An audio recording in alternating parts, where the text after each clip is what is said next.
नमोस्तु महाराज, नमोस्तु महाराज, नमोस्तु महाराज। महाराज मेरा प्रश्न 16 कारण भावना जो भी चल रही उस पर है। जब अपन कहते हैं 16 कारण भावना तीर्थंकर प्रकृति का बंध होता है, जबकि पहली उसकी भावना में दर्श विशुद्धि भावना में कहते हैं दर्श विशुद्धि जो दरिया जो कोई ताव को आवागमन न हुई, तो एक तरफ तो बंध का कहते हैं और एक तरफ निजरा, तो दोनों विरोधी बातें कैसे? समझ का फेर है। 16 कारण भावना से तीर्थंकर प्रकृति का बंध होता है, लेकिन एक ऐसा बंध जो निर्बंध होने का रास्ता खोलता है, खुद के लिए भी औरों के लिए भी। तीर्थंकर प्रकृति का बंध है, लेकिन वो बंध बंधन के लिए नहीं, सबको निर्बंध बनाने का मार्ग खोलने के लिए। तो बिना दर्शन विशुद्धि के तीर्थंकर प्रकृति बंध नहीं होती। और जिनका तीर्थंकर प्रकृति का बंध होता है उनका भाव कितना बचा रहता है।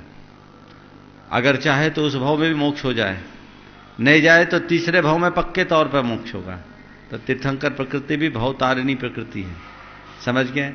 तैलोक क्षोभंकरी नाम दिया है इस प्रकृति के लिए, इसलिए ये विशिष्ट पुण्य प्रकृति है, इसे बंध स्वरूप मत देखना। बंद, इसमें बंद ही बोलते हैं ना, तीर्थंकर बंद क्यों बोलते हैं फिर? बंध है लेकिन निर्बंध होने के लिए। बिना पुण्य के बंध के मुक्ति नहीं मिलती, ध्यान रखना। लोग कहते हैं कि पुण्य का बंध नहीं हो, वो मोक्ष मार्ग के रहस्य को ही नहीं जानते। पुण्य के बंध के बिना मुक्ति नहीं मिलेगी, क्योंकि जैसे जैसे आपके गुणस्थानों की विशुद्धि बढ़ेगी, पुण्य का बंध प्रगाढ़ होता जाता है, समझ गए? तो ये बंध है किसके लिए? निर्बंध होने के लिए। मैंने पहले इस पर काफी चर्चा की है। आगे श्रीमान भागचंद जी बिलाला और तैयार हैं श्रीमती सोनू सोनी नसीराबाद से। नमोस्तु गुरुवर, नमोस्तु नमोस्तु। गुरुवर मेरे ये प्रश्न है कि हम लोग ज़्यादातर ग्रस्त लोग कम से कम सुबह जो है 2-3 घंटे आराम से मंदिर में बिताते ही हैं और उसमें पूजा पाठ स्वाध्याय जो भी क्रियाएं होती है सब करते हैं। तो उसके बावजूद जब बाकी जो बचते हैं 20 घंटे वो हम जो है या तो घर में और दुकान पे अपने इसी जीवन इस प्रक्रिया में बिताते हैं। लेकिन उसमें महाराज जी हम जो है बिल्कुल भी न तो ये ध्यान रख पाते हैं कि हमारी कितनी कक्षाएं बढ़ रही है, कहाँ हमारा जो है परिणाम कैसे हो रहे हैं। लेकिन क्योंकि बंद तो कभी भी हो सकता है, ये जरूरी नहीं है कि मंदिर काल में ही हो। तो इसलिए क्या है कि इस बात पे कभी भी ध्यान जाता ही नहीं है। केवल हम ये सोचते हैं कि मंदिर में जो हमने कर लिया वो हमारे लिए बहुत कुछ हो गया, ये हमारे लिए जो है मोक्ष, ये आगे रास्ता देने का कल्याणकारी हो जाएगा, ऐसा समझ करके हम बस यहीं पे इतिश्री कर लेते हैं। तो महाराज जी अब ये मेरा प्रश्न है कि इस तरह जो है क्या किस तरह ध्यान देवें कि जो है बाकी के 20 घंटे अच्छे बीते? 2 प्रकार का धर्म है, एक क्रिया का, एक विचारों का। क्रिया का धर्म घंटे 2 घंटे की क्रिया तक सिमट करके रह जाता है, और विचारों का धर्म हमारे जीवन का अंग बन जाता है, हमारे प्रत्येक व्यवहार में उसका प्रतिबिंब दिखाई पड़ता है। मंदिर में हम जो पूजा करते हैं, पाठ करते हैं, स्वाध्याय करते हैं, ये हमारी धार्मिक क्रिया है। लेकिन इस क्रिया को क्रिया न करे, अपने धार्मिक भावनाओं के उद्दीपन का साधन बनाए, अपने मन की बैटरी को चार्ज कर ले।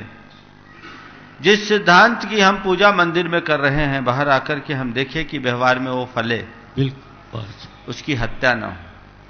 अपने परिणाम की शुद्धि की तरफ हम ध्यान रखेंगे तो हमारी पूजा सार्थक होगी। मैं तो आपसे कहता हूं, ज्यादा कुछ कहने की जरूरत नहीं है। पूजन के अंत में जो आप भगवान से प्रार्थना करते हो, उस प्रार्थना की अनुगूंज आपके मानस पटल पर होती रहे, तो जीवन में कभी कोई विकृति नहीं हो सकती। आप क्या प्रार्थना करते हैं आखिरी में? शास्त्रों का पठन सुखदा, लाभ शास्त्रों का हो पठन सुखदा, लाभ सत्संगति का, सदवृत्तों का सुयश कह के, दोष ढाकू सभी का, बोलूं प्यारे वचन हित के, आपका रूप ध्याऊं और तौलों सेऊं चरण जिनके, मोक्ष जोलो न पाऊं। हे जगबंधु जिनेश्वर, पाऊं तव चरण शरण बलिहारी, मरण समाधि सुदुर्लभ, कर्मों का क्षय हो सदा सुबोध सौख्यकारी। जो भी है, ये पंक्ति की अनुगूंज तो हो, लेकिन सच्ची बात तो यह है कि आपकी प्रार्थना ही जड़ है, तो जीवन में चेतना कैसे आएगी? बहुत बड़ा सही बात। अधिकतर लोगों को तो ये पता ही नहीं है कि हम ये बोलकर भगवान से कुछ प्रार्थना कर रहे हैं। अधिकतर लोगों की स्थिति तो ऐसी होती है जैसे क्लास की छुट्टी होने के पहले बेल बजने का टाइम आता है ना, तो बच्चों को बस्ता समेटने पर ध्यान चला जाता है, आखिरी में मास्टर क्या पढ़ा रहा है वो ध्यान भी नहीं जाता। इतनी हड़बड़ी होती इन घड़ियों में, तो क्या आनंद आएगा। मैं तो कहता हूं सबसे ज्यादा अशांति शांति पाठ में होती। शांति नाथ मुख फटाफट सही बात। पूरी पूजा ठाट बाट से, और शांति पाठ, तो शांति पाठ में अशांति रखोगे तो तुम्हारे जीवन में शांति कहां से आएगी। एक पूजा कम करो पर शांति पाठ को शांति से करो। अंत में जो इष्ट प्रार्थना है उस प्रार्थना को अपने हृदय के अंतस्थल की आवाज बनाओ, जीवन में बदलाव आएगा। अन्यथा हमारी सारी क्रियाएं रूटीन बन करके रह जाएगी, और रूटीन की क्रियाओं से परिवर्तन नहीं आता। परिवर्तन उस क्रिया से आता है जिससे हमारा रूटीन बदल जाए। तो धर्म की क्रिया को रूटीन मानकर मत करो, धर्म की क्रिया को इस तरीके से करो कि तुम्हारे जीवन की रूटीन चेंज हो जाए। नमस्ते नमस्ते। श्रीमती सोनू सोनी और तैयार हैं श्रीमान महेश जी जैन नसीराबाद से। पूज्य गुरुदेव के चरणों में बारंबार नमोस्तु। महाराज जी, मेरी जिज्ञासा ये है कि प्रत्यक्ष रूप से किसी काम को करना या फिर उसके लिए निरंतर भावना भाना, दोनों के पुण्य बंध में क्या अंतर है। जैसे मैंने आचार्य श्री के अभी तक दर्शन नहीं किए, लेकिन मेरी निरंतर भावना ये रहती है कि मैं जल्द से जल्द आचार्य श्री के दर्शन करूं। तो एक प्रत्यक्ष दर्शन का फल और निरंतर भावना भाना, दोनों के पुण्य में क्या अंतर है। पानी पीने का चिंतन करना और पानी पीने में, दोनों में क्या अंतर है। क्या अंतर है। हाँ, क्या हुआ। अब मुझे पानी प्यास लग रही है, देखो निरर्थक नहीं है। प्यास तेज लगी, कंठ सूखा जा रहा है, ऐसा लगा कि प्यास के मारे प्राण निकल जाएंगे। किसी ने बताया देख 1 मील आगे नदी है और वहां जाओगे पानी मिलेगा, बहुत मीठा पानी है। राहत महसूस होगी कि नहीं होगी। मुड़ गए उस तरफ, ठंडी ठंडी हवा भी आने लगी, राहत मिली ना। हाँ, मिल गई जी। अब कहो यहीं ठंडी हवा आ रही है, नदी के पास काहे को जाए, तो गलातर होगा। बोलो, गलातर कब होगा। जब नदी के तट पर जाओगे, अपनी अंजलि भर करके पानी निकालोगे और अपने मुंह में लगाओगे, तो प्रत्यक्ष दर्शन करने का मतलब नदी के तट पर जाकर के पानी का आचमन करना है, और दूर से भावना भाने का मतलब नदी को दूर से देखकर उसकी ठंडी ठंडी लहरों का आनंद लेना है। तो कोशिश करो प्रत्यक्ष जाने की, और जब तक नहीं जा पाओ तब तक कम से कम भावना तो भाते रहो। इस भावना भाने से प्यास भले ना मुझे, राहत जरूर मिलेगी। नमस्ते महाराज। श्री भाई महेश जैन और तैयार रहें श्री ओम प्रकाश जी सेठी नसीराबाद से। धर्म मंच पर विराजमान द्वय मुनि के कमल चरणों में मेरा नमोस्तु नमोस्तु नमोस्तु। महाराज जी, एक कहावत है कि अकेला चना भार नहीं फोड़ सकता। ये कहावत आज के युग में कितनी प्रासंगिक है। मैं मानता हूं कि अकेला चना भार तो नहीं फोड़ सकता है, लेकिन अगर वही चना वेग गति से भड़बूजे की आंख में जाके लग जाए तो उसकी आंख जरूर फोड़ सकता है। हमारे प्रत्यक्ष में विद्यासागर जी महाराज इतने बड़े संघ को लेकर अकेले ही चल रहे हैं, और अभी वर्तमान में साक्षात मुनि उत्तम सागर जी महाराज यहाँ विराजमान हैं। इन्होंने नसराबाद को 22 साल बाद एक सफल चातुर्मास दिया, और आपका सुधा सागर जी का विहार हो गया 4 महीने 4.5 महीने का चातुर्मास हुआ, लेकिन इनके 6 महीने का चातुर्मास हमको मिला। ये ऐतिहासिक घटना घटी। देखिए, आपकी बात को मैं इंटरप्ट कर रहा हूं। आपने अकेला चना भाड़ नहीं फूंकता ये प्रसंग को कहा है, और उसके साथ गुरुदेव की तुलना की है। थोड़ा कहावतों का सही उपयोग करना शुरू करो।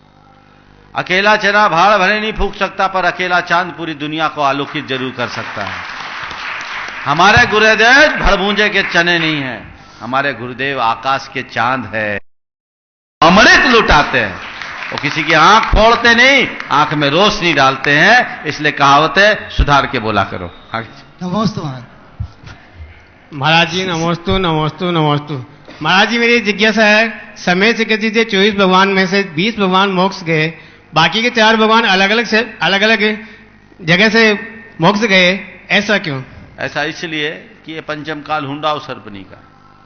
हमारे तीर्थंकरों ने सोचा होगा कि एक ही जगह चले जाएंगे तो ये लोग आलसी होंगे, इनको ज्यादा तीर्थ करने का मौका नहीं मिलेगा, इसलिए 3-4 जगह चले जाओ, कम से कम इस बहाने तीर्थ यात्रा इनकी चलते रहेगी।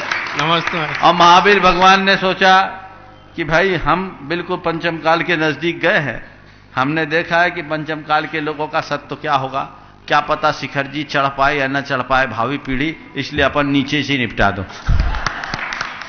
देखिए ये तो कहने की बातें हैं, ये नियोग है। तीर्थंकरों की कोई भी क्रिया बुद्धिपूर्वक नहीं होती। तीर्थंकरों की क्या, केवलियों की भी। ध्यान निषेध विहारा धम्मो देशो ये नियदियो तेसी काय वाक मनसा प्रवृत्तियो ना भवस्तो मुनिश्चिकीर्ष्या। वो उनकी कोई भी क्रिया बुद्धिपूर्वक नहीं होती, नियोग तो होती है। ऐसा क्यों हुआ? होना था हुआ, और हम कहते हैं अच्छा हुआ। क्यों? क्योंकि ऐसे हमको एक ही शिखर जी मिलता, अब कम से कम 5 तीर्थ तो हमको प्राप्त हो गए हैं, इसलिए हम तो अपने आप को भाग्यशाली मानते हैं। और अच्छा होता, वो गड़बड़ हो गया, अगले हुंडा सर्पनी में ऐसा ही होगा। नमस्ते महाराज जी, नमस्ते। चलो। श्रीमती नीति कलरैया खारघर नवी मुंबई से जो हमारे मत पधारे वो हैं, और तैयार रहें श्रीमती साधना जमोरिया नसीराबाद से। नमोस्तु महाराज जी। महाराज जी, एक सम्यक दृष्टि श्रावक व्रती वो घर में रह के किस तरह व्यवहार और निश्चय है दोनों में बैलेंस करे, और साथ में जो भेद विज्ञान होता है उस भेद विज्ञान को कैसे पुष्ट करे। यदि भेद विज्ञान सिर्फ शरीर से भिन्न चैतन्य आत्मा का के बारे में ही बोलता रहे तो ये भेद विज्ञान नहीं कहलाएगा। तो आप ये अच्छे से बता दीजिए समझा के कि भेद विज्ञान होता कैसे है और कैसे किया जाता है और कैसे उसको हम निरंतर भाव में लाएं। बहुत अच्छा सवाल आपने किया है। देखिए, सबसे पहले एक सम्यक दृष्टि धर्मात्मा घर परिवार में किस भांति रहे, ये एक बहुत महत्वपूर्ण प्रश्न है। प्रायः हमने ये देखा है कि धर्मात्मा जनों का घर के सदस्यों के साथ तालमेल कम दिखता है। उसकी वजह मुझे ये दिखती, 2 वजह दिखती है। एक तो धर्मात्मा चाहता है कि पूरा घर हमारे हिसाब से चले, यानी वो अपना धर्म थोपता है, और दूसरा अपने परिवार जनों को बड़ी तुच्छ निगाहों से देखता है। ये पारिवारिक संतुलन में बहुत बाधा बनती है। पहला प्रयास तो ये करना चाहिए कि यदि आप धर्मी, आपने धर्म के मर्म को समझा है, आप धर्म का अनुपालन कीजिए। औरों के अंदर इस धर्म के प्रति लगाव हो, ये भाव रखो, पर उन पर धर्म मत थोपो। स्वयं को धर्मी मानकर अपनी श्रेष्ठता का अहंकार मत करो। घर परिवार में यदि कोई कम धर्म कर रहा है तो ये सोचो जब इसकी भवितव्यता होगी तब होगा। देखो क्या अंतर होता है। एक व्यक्ति परिवार मुझसे जुड़ा हुआ, बेटा इंजीनियरिंग करके आया, अकेजनली वो अल्कोहल लेता था, बहुत थोड़ी मात्रा में। उसकी मम्मी ने कहा कि महाराज जी इसका अल्कोहल छुड़ा दीजिए। बेबाकी से उसने एडमिट किया, माँ बाप के सामने कहा कि महाराज जी इसका अल्कोहल छुड़ा दीजिए। लड़के ने जो जवाब दिया वो सुनकर के एक पल को मुझे भी मौन रहना पड़ा। उसने कहा मम्मी क्या बोलती हो, पापा भी तो 35 साल की एज तक लिए हैं। पापा में आज चेंज आया है, कल मुझ में भी चेंज आएगा। आप बोलोगी तो मैं नहीं बदलूंगा। जिस दिन मुझे लगेगा कि ये गलत है मैं बदल जाऊंगा। उस समय मैंने कुछ भी नहीं बोला। बाद में मैंने उस बेटे को समझाया, मान गया, संस्कार अच्छे थे, उसने उसका त्याग कर दिया। लेकिन कई बार मां बाप जो चाहते हैं खुद में परिवर्तन, जो 50 साल की उम्र में आया, और अपने बेटे बहू में 25 साल की उम्र में वो परिवर्तन देखना चाहते हैं, तो ये कहां तक पचेगा। हर जीव का एक टर्निंग पॉइंट आता है। जब आएगा तो आएगा। तो व्यवहार को बहुत संतुलित करके करिए, स्वात्मनिर्भर बनिए, अपनी धार्मिक क्रियाएं कीजिए, दूसरों पर धर्म थोपना बंद कीजिए, अन्यथा परिवार में सामंजस्य खत्म हो जाता है। दूसरी बात, अगर संतान अपने पांवों पर खड़ी हो गई है तो आप अपने आप को मालिक की तरह मानने की जगह मेहमान की तरह महसूस कीजिए। मैं अब इस घर का मालिक नहीं, मेहमान हूं। अब मैं मार्ग निर्णायक नहीं, मार्गदर्शक हूं। इससे आपकी अलिप्तता रहेगी। अब बेटे बहू का आपके प्रति आदर भाव रहेगा। मैं ये नहीं कहता सब उनको सौंप देना, जो अपने पास है वो रखो, उनको जो देना है उतना दिया, बाकी तुम जानो, तुम्हारा काम जानो। डे टू डे की रूटीन में मैं कहीं इन्वॉल्व नहीं होऊंगा। आप अपने आचार और व्यवहार से अपने आप को प्रमाणित कीजिए कि आपकी संतान को देखे कि मेरे पिता या मेरी मां सच्ची धर्मात्मा, उनके जीवन व्यवहार में कितना परिवर्तन है। धार्मिक क्रियाओं के अनुपालन के साथ साथ परिणामों की सरलता पर भी हमारा ध्यान जाना चाहिए। कसायों की मंदता पर भी हमारी दृष्टि जानी चाहिए। हमारी लोलुपता, हमारी आसक्ति, हमारी गृद्धता, हमारी मूर्छा मंद होनी चाहिए। यह हमारी जिम्मेदारी है। और यह यदि होगा तो सामने वाले में ऑटोमेटिक परिवर्तन आएगा। एक युवक अपनी मां के कारण बदल गया। पिता नहीं थे, लड़का उच्च शिक्षा संपन्न, मां ने उसको बहुत अच्छे संस्कार दिए, लेकिन कभी उसके व्यक्तिगत जीवन में कोई दखल नहीं दी। उसने हमेशा कहा कि बेटे मैं तेरे को बता सकती हूं, तेरी जिंदगी है, मैंने अब तेरे को बड़ा कर दिया, अब तक मैं संभाल के रखी, अब तू स्वतंत्र है, तेरे को जो अच्छा लगे सो करना। बेटा आलू खाए, प्याज खाए, मां ने कभी मना नहीं किया। तेरे को खाना है देंगे। कई बार अपने हाथ से बना करके भी दी। लेकिन एक घटना ने बच्चे का चित्त मोड़ दिया। एक घटना ने बच्चे का चित्त मोड़ दिया। उसने देखा कि उसके संपत्ति थी, जो पारिवारिक संपत्ति, जो जेठ के पास थी। जेठ ने संपत्ति देने में थोड़ी बहुत गड़बड़ी कर दी। बेटा समझदार था, उसने मां से शिकायत की, मां ताऊ जी ने इसमें गड़बड़ कर दिया।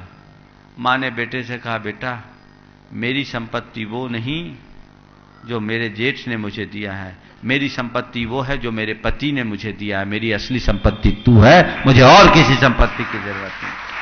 तुझ पर भरोसा है, तू लायक बनेगा, हमारे लिए दो रोटी मिल जाएगी। और जब हमारा शरीर भी अपना नहीं है तो हम किस संपत्ति के मोह में पड़े। उस बच्चे ने आके मुझसे कहा कि महाराज अब मुझे समझ में आया कि धर्म मनुष्य के जीवन में कैसा ठहराव लाता है। और वो धीरे धीरे धीरे धीरे धर्म के प्रति लगाव बढ़ाता गया और आज सब चीजों का स्वेच्छा से त्याग करता जा रहा है।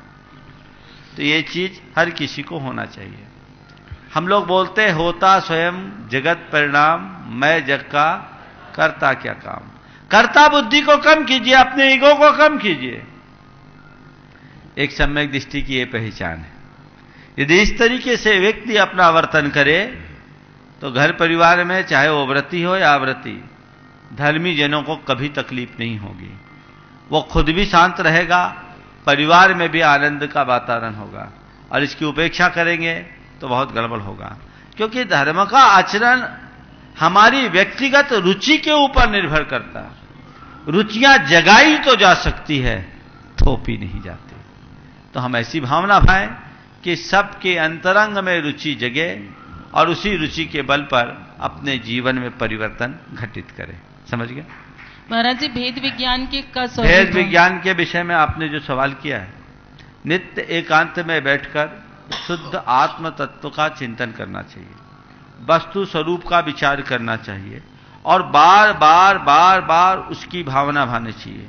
शुद्धो हम, बुद्धो हम, निरंजनो हम, देहातीतो हम, कर्म रहितो हम, इंद्रियातीतो हम, मोह रहितो हम, शुद्धात्म स्वरूपो हम, चैतन्य रूपो हम, परमानंद स्वरूपो हम। इस प्रकार के कुछ सुक्तियों को याद करके बार बार बार बार दोहराइए और फीडिंग दीजिए। कुछ नहीं है तो केवल सोहम सोहम सोहम सोहम का स्मरण कीजिए। तो ये हमारे भेद विज्ञान को पुष्ट करने में मददगार होगा। बिना स्वाध्याय तत्व चिंतन के हम अपने भेद विज्ञान को पुष्ट नहीं कर सकते। इसलिए भेद विज्ञान के लिए हमेशा मैं कौन हूं इस स्वरूप का स्मरण करते रहना चाहिए। नमोस्तु महाराज जी। श्रीमती साधना जमोरिया नसीराबाद से और तैयार रहें श्रीमती कमलेश जैन देहरादून से। नमोस्तु महाराज जी। महाराज जी, संन्यास मरण के 3 भेद होते हैं, भक्ति प्रत्याख्यान, इंगिनी और प्रायोगमन।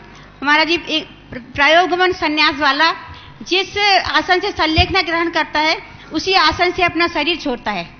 तो महाराज जी, मेरी जिज्ञासा यह है कि पंचम काल में प्रायोगमन संन्यास हो सकता है? और महाराज जी, दूसरी जिज्ञासा है मेरी कि अभी पंचम काल में कितने संस्थान और कितने सहनन होते हैं?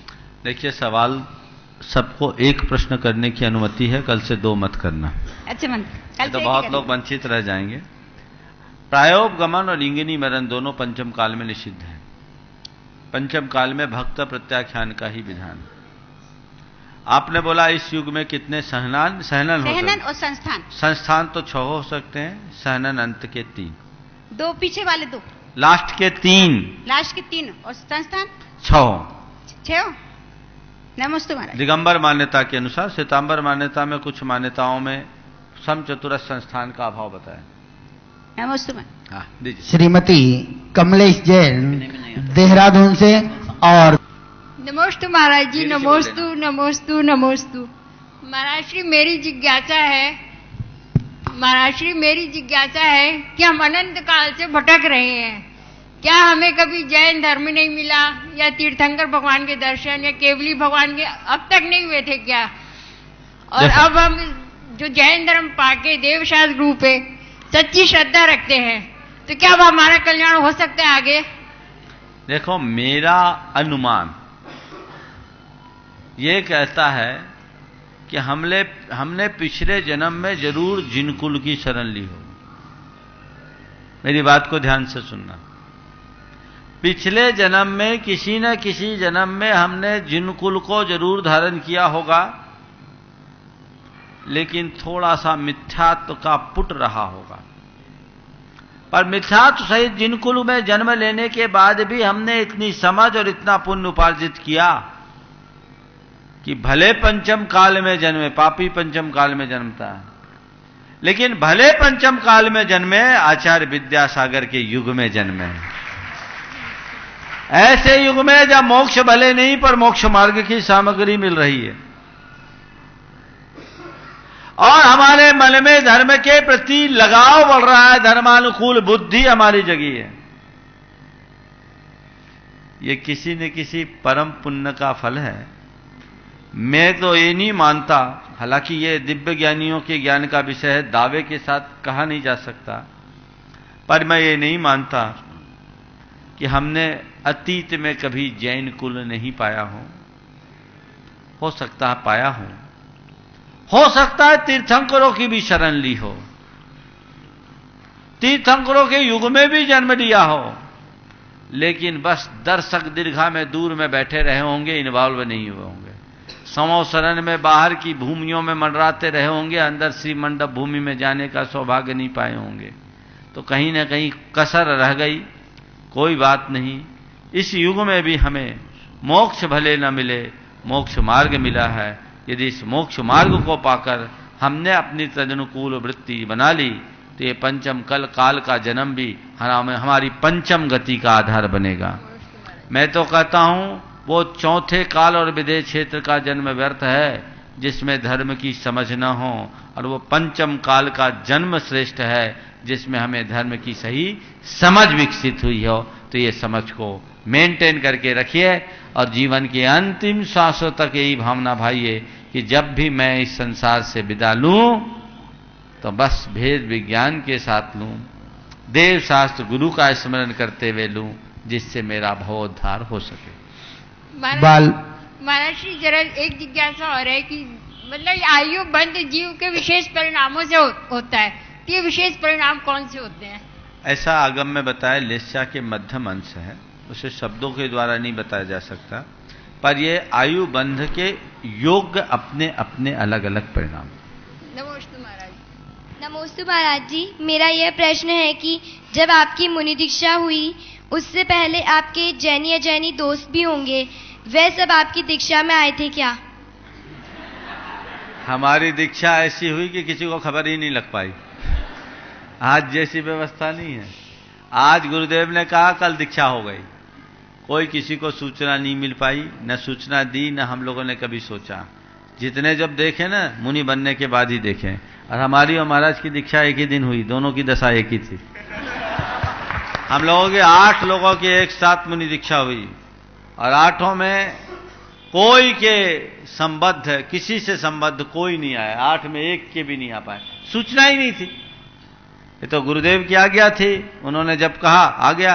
आप संबंधियों, सगे संबंधियों, मित्रों की बात करते हो, त्यागी वृत्ति उपस्थित नहीं हो पाए, बहुत लिमिट के लोग आ पाए थे, समझ गए। चलिए श्रीमती कमला सेठी और तैयार रहें श्रीमती कांता सेठी। मुनिश्री के चरणों में नमोस्तु नमोस्तु। महाराज जी, मेरी जिज्ञासा यह है कि मूर्तियों की प्राण प्रतिष्ठा के समय किसी भी साधु के द्वारा सूर्य मंत्र दिया जाता है, दिया जा सकता है, किंतु जब मुनि दीक्षा होती है दीक्षार्थियों की तो आचार्य श्री के द्वारा ही दीक्षा दी जाती है, ऐसा क्यों?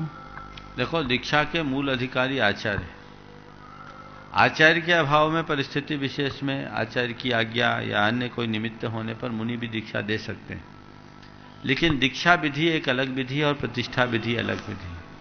प्रतिष्ठा विधि में हर जगह आचार्य का रहना संभव नहीं, पर आचार्य की आज्ञा हम लोगों को है कि कहीं प्रतिष्ठा विधि संपन्न करो तो वहाँ दीक्षा आप दे सकते हैं, तो उनकी आज्ञा के अनुसार हम दीक्षा दे सकते हैं, उनकी आज्ञा के अनुरूप ही हम लोग सूर्य मंत्र देते हैं। इसलिए कहीं प्रतिष्ठा होती तो पहले समाज गुरु से आशीर्वाद लेकर आती है। नसीराबाद वालों को भी जाने की जरूरत है, समझ गए कुंतीलाल जी? हाँ, जल्दी अपना डेलीगेशन तैयार करो, गुरु के आशीर्वाद के बिना तुम्हारी प्रतिष्ठा पूरी नहीं होगी, इसलिए आशीर्वाद तो लेकर के आना ही चाहिए। और वो आशीर्वाद एक प्रकार से हम लोगों को अथॉरिटी मिलती है उसमें कि आप सब क्रियाएं संपन्न कर सकते हैं।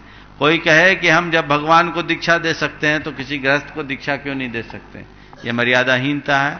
जब आचार्य की उपलब्धता हो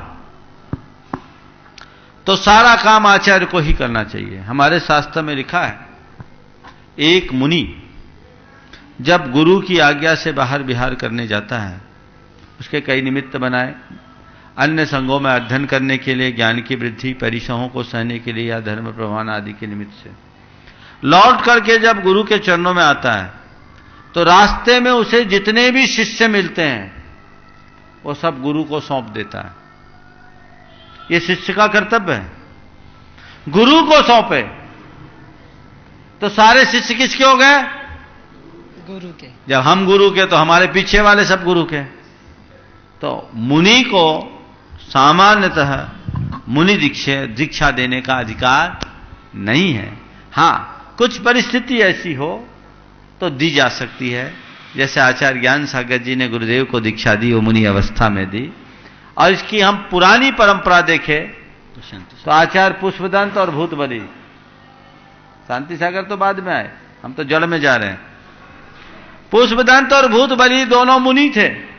धरसेन आचार्य ने उन दोनों को शिक्षा दी और शिक्षा देते ही विहार करा दिया। अब उनको सठखंडागम मूल जीव तत्व प्ररूपणा लिखना था, 20 प्ररूपणाएं लिखनी थी। तो पुष्पदंत ने अपने भांजे जिन पालित को मुनि दीक्षा दे करके जो ज्ञान पाया वो पढ़ाया। तो उस समय वो मुनि थे, तो इस हिसाब से देखा जाए तो मुनि भी मुनि दीक्षा दे सकते हैं, पर ये राजमार्ग नहीं है। जब गुरु सामने है तो शिष्य को इस तरह का काम करने का औचित्य ही नहीं। नमस्ते महाराज जी। श्रीमती कांता सेठी और तैयार रहें श्री भाई सुभाष जी सेठी नसीराबाद से। जय महाराज जी के चरणों में मेरा नमोस्तु नमोस्तु नमोस्तु। महाराज जी, परभव आयु बंद होने पर अकाल मरण होता है या नहीं? परभविक आउगानाम कदली घादो नत्थी, आगम का विधान है, जिसने परभव की आयु बांध लिया उसका अकाल मरण नहीं होता। और कृष्ण और पांडवों का अकाल मरण सही है या नहीं? क्या? कृष्ण जी और पांडवों का अकाल मरण है या नहीं?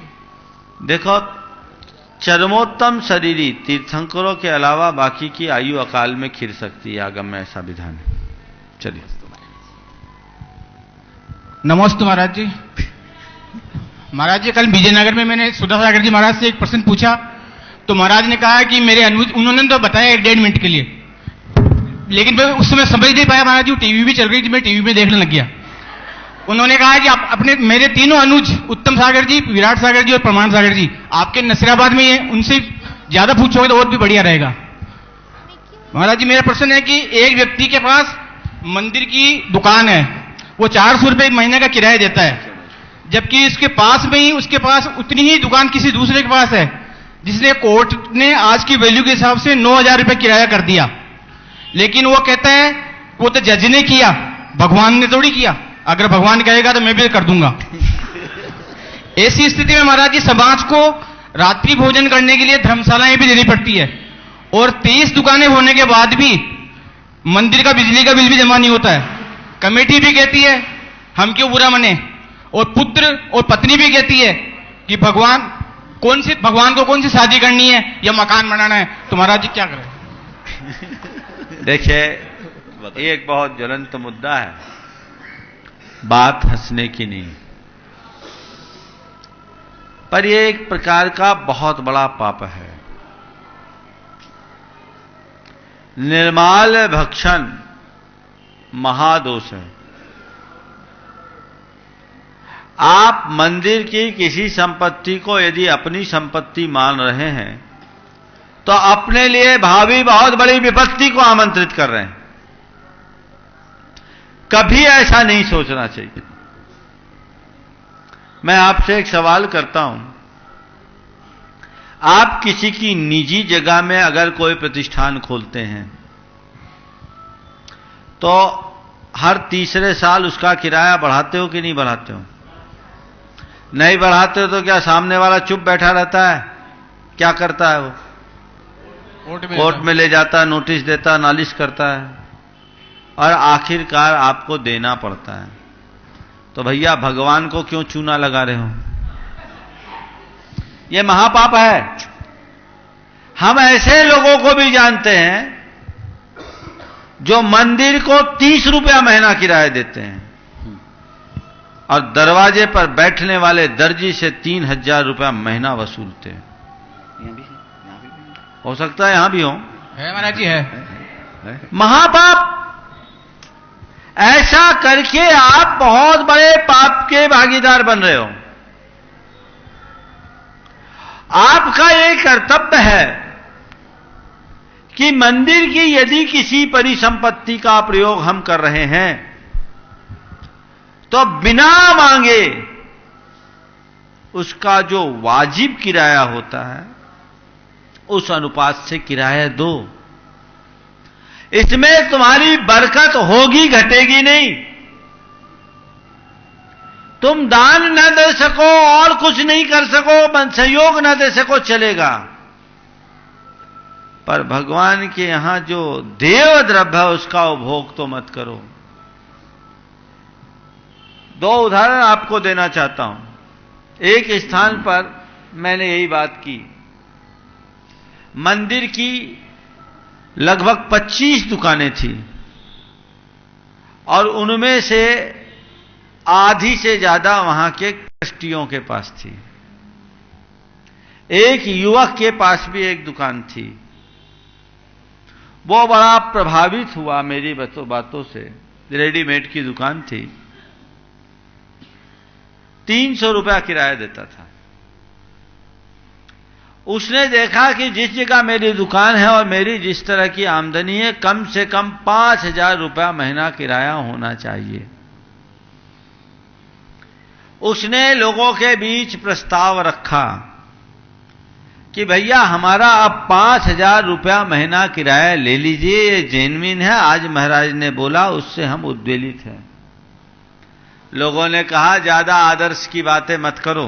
देखो कैसे ज्ञान देने वाले। ज्यादा आदर्श की बातें मत करो, अकेले तुम बढ़ाओगे तो सबको बढ़ाना पड़ेगा, उसमें हम लोग भी शामिल हैं। जो देते हो वो देते रहो। अब उस युवक ने आकर के मुझसे कहा, महाराज क्या करूं? कमेटी वाले 300 से किराया बढ़ाने को राजी नहीं, और हमको लग रहा है कि हम ये पाप अब करेंगे नहीं। मुझे भी लग रहा है, मेरी पत्नी भी कह रही है, मैं क्या करूं? हम बोले कमेटी वाले की, कमेटी वालों को जाने दे, तू 5,000 रुपया महीना गुल्लक में डाल दिया कर।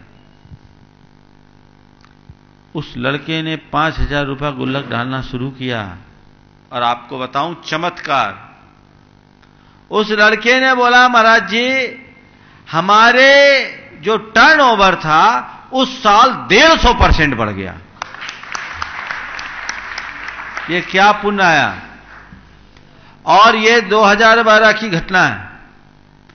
उसके बाद से उस युवक की आज 3 दुकानें हो गई, पहले 1 दुकान थी। 2012 से भी हम 17 में पदार्पण किए हैं। क्या हुआ? पुण्याई बढ़ी। बाकी लोग जो कर रहे थे वही कर रहे थे, बाकी के कान में जू नहीं रहेंगी, क्योंकि सब हमारे जितने ट्रस्टी हैं उन सबको मोक्ष का लाइसेंस मिला हुआ है। कमेटी के जितने मेंबर हैं उनको तो पक्का है मोक्ष ही जाना होगा, उनको पाप पुण्य का कोई भय ही नहीं। अरे जिसने ये परिसंपत्ति लगाई किसके लिए लगाई? तुम्हारा घर भरने के लिए कि मंदिर का अच्छे तरीके से रख रखाव करने के लिए? वाजिब किराया दो। यहां जितने लोग बैठे हैं, मुझे नहीं मालूम उसमें कौन कौन इन्वॉल्व है, लेकिन मैं कहता हूं आज जाकर विचार करना और कमेटी कुछ तय करे, उससे पहले जो जेन्युइन किराया दो। भगवान के दरबार में अगर तुम दोगे तो तुम्हारा घर कभी खाली नहीं रहेगा। और मैं महिलाओं से कहना चाहता हूं, अगर नहीं माने तो बोले पहले उसको दो, नहीं तो हम भूख हड़ताल करते हैं। हम घर में नरक जाने का रास्ता नहीं पाएंगे। रैन सार में लिखा है, जिन्नत धार पयत था जिन पूजा बंधन निमित्त विशेष धनम, जो भुंजई सो भुंजई निरई गई ये सुईरम दुखम, पुत्र कलत्त विदुरो दारिद्रो पंगु मूक बहिरंधो, चांडालादि कुजादो जिन पूजादि दब्बहरो। जो व्यक्ति जीर्णोद्धार का पदार्थ जिन पूजादि के निमित्त अर्पित विशेष द्रव्य को जो भोगता है, सो भुंजई निरे गई सुईरम दुखम, वो चिरकाल तक नरकों में दुख का पात्र बनता है। अगर कभी मनुष्य बना तो पुत्र कलश से रहित होगा, दरिद्री होगा, पंगु होगा, मूक होगा, बहिरा होगा, अंधा होगा, चांडाल बनेगा। कौन? जिन पूजादि दब्बहरो। आज अपने प्रभाव और लाज लिहाज के नाम पर एक दूसरे की मुंह देखी देखकर तुम भले समाज के आगे धूल झोंक दो, लेकिन ये मान करके चलना कि तुम अपने पांव पर ही कुल्हाड़ी मार रहे हो। मैं तो कहता हूं अगर तुम्हारा व्यापार चलता है तो उदारता से दो, और नहीं चलता है तो भी उदारता दिखाओ, फिर मुझसे मिलो, देखो तुम्हारी दिन दुगनी रात चौगनी वृद्धि होती है कि नहीं। इस जगह पर कभी कृपणता का भाव मत रखो।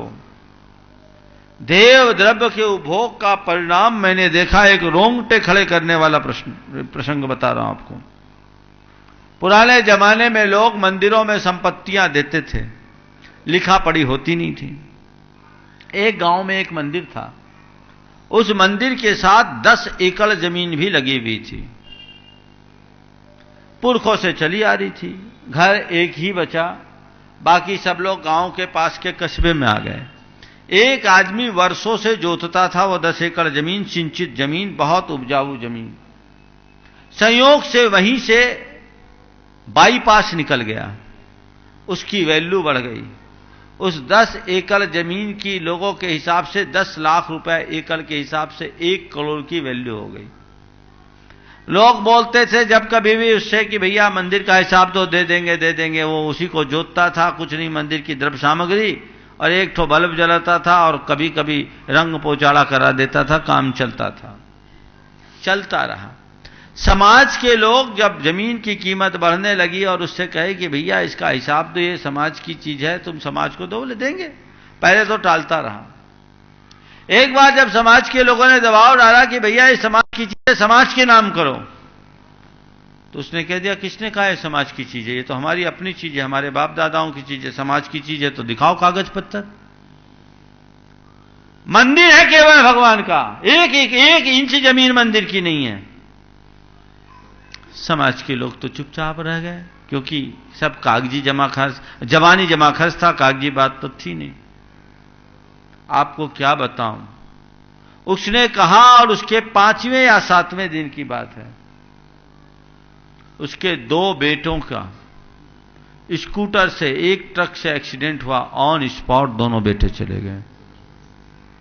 विपत्ति यहीं नहीं रुकी, उसकी पत्नी की दोनों किडनियां 1.5 महीने बाद खराब हो गई। उस साल उसने बम्पर चना का स्टॉक किया था और 800 रुपए की मंदी आ गई। 3 तरफ की मार उस पर पड़ी, हालत खराब हो गई। संयोगतः उस घटना के करीब साल भर बाद हमारा वहां जाना हुआ। मैं स्थान का नाम नहीं बोल रहा हूं। मेरे पास वो व्यक्ति आया, महाराज ऐसा ऐसा हो गया। और देखो तृष्णा, 150 एकड़ जमीन उसकी निजी थी, उसके बाद मंदिर की 10 एकड़ जमीन पर निगाह। फिर मैंने समझाया, उसे सिद्ध चक्र विधान करने के लिए कहा, वो जमीन समाज को सौंपने के लिए कहा, और कुछ रुपया उसको समाज के लिए देने को कहा। उसने सब चीज स्वीकारा जो कहा। ये घटना 1996 की है, आज 20 साल हो गई। जो खो गया सो खो गया, लेकिन आज उसकी स्थिति काफी अच्छी है। पत्नी भी स्वस्थ है, व्यापार भी अच्छा है, कारोबार भी अच्छा है, आज भी अपने पांवों पर खड़ा है। ये एक उदाहरण है। किसी को तुरंत फल मिलता है, किसी को आगे पीछे मिलता है, फल तो मिलता ही है।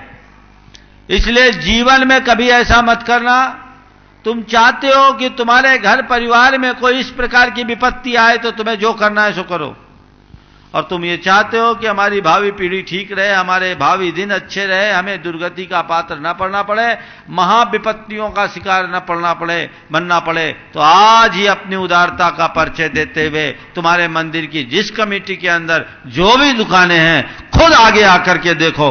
आज के हिसाब से मैं 20 साल पुराना किराएदार हूं, और 20 साल पुराना किराएदार के होने के नाते आज अगर हमारा नया किराया निर्धारित होता है तो 20 साल की पुराने किराएदार के हिसाब से क्या होता है वो देना शुरू करो।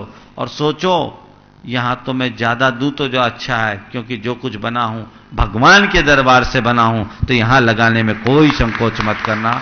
ये अगर आप लोग करोगे तो मुझे एक अच्छा आदर्श, आप सबके लिए एक अच्छा आदर्श उदाहरण बनेगा, और मुझे भी सुनकर अच्छा लगेगा। तब बहुत अच्छा लगेगा जब उस युवक की भांति कोई आए और कहे महाराज हमने ये मन बनाया है। पर वो सुनकर अच्छा नहीं लगेगा जब नसीराबाद के लोग वो कहे महाराज हमारी कमेटी कह रही रहने दो, ज्यादा ज्ञान मत बघारो। हमें तो तब बहुत अच्छा लगेगा जब कोई युवक आए और कहे कि हमने ये नियम सोचा है, और कमेटी से बोले तो कमेटी उसको साधुवाद दे कि बिल्कुल ठीक तुमने जो सोचा है, जो तुमने सोचा वही हम करेंगे और इसको लागू करेंगे, तो एक बहुत अच्छी शुरुआत होगी। नमस्ते महाराज। महाराज जी कितने बच्चे हैं?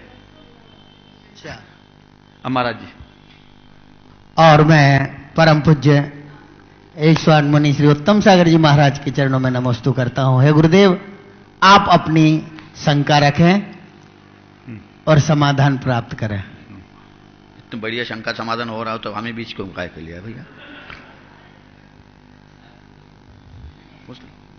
दीदी कह रहे तो पूछ ही लेता हूं। नमस्ते महाराज जी, नमस्ते।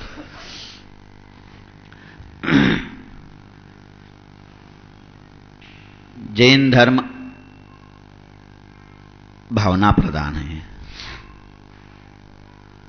सुनते आए हैं, पढ़ते आए हैं, सुनाए भी हैं, पढ़े भी। भावना प्रदान, भावना प्रदान, भावना भवनाशनी, भावना भववर्धनी भी बोलते हैं।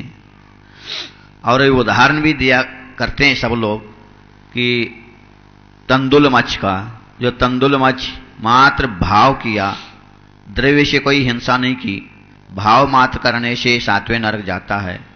तो इतनी भावना में शक्ति है, तो अपन हम मुनि बनने के बाद इतनी शुद्ध भावना करने के बाद भी मोक्ष क्यों नहीं हो रहा है? तो भावना भी कर रहे, क्रिया भी कर रहे, फिर भी मोक्ष नहीं, और वो मात्र भावना से 7वें नरक जा सकता है। ये भावना महत्वपूर्ण है कि क्रिया महत्वपूर्ण है, दोनों महत्वपूर्ण है? क्या समझ में नहीं आ रहा है। देखिए, आप बोल रहे मोक्ष नहीं जा सकता, आज कोई 7वें नरक भी नहीं जा सकता। क्यों नहीं जा सकता?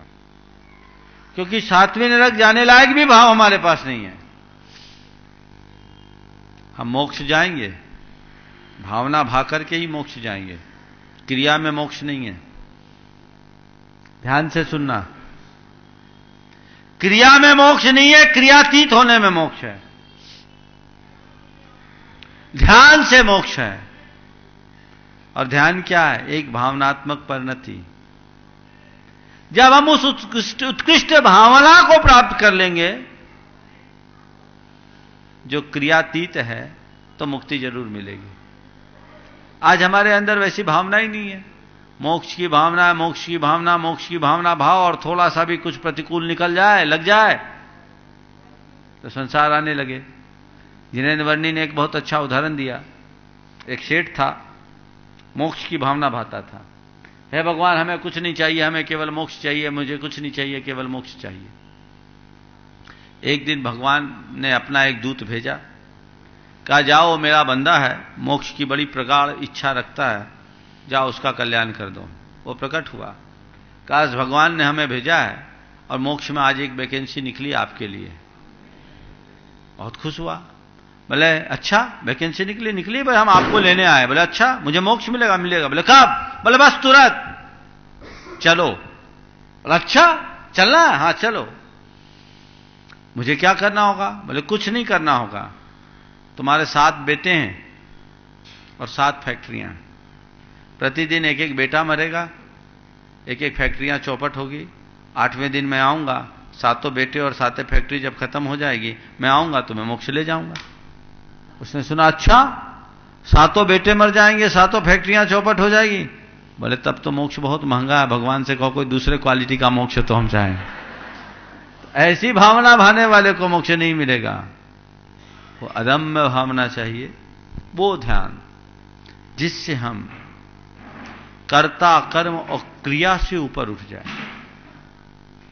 चिद भाव कर्म चिदेश कर्ता चेतना क्रिया, जहां वो परिणति होगी तब ना मोक्ष मिलेगा। वो परिणति महादुर्लभ है, जब तक वो नहीं होगी तब तक हम सबको मुक्ति नहीं मिल सकती। महाराज जी ने बहुत अच्छा प्रश्न किया। अब रहा सवाल आज की भूमिका के अनुसार, हम केवल भाव करें तो मुक्ति मिल जाएगी?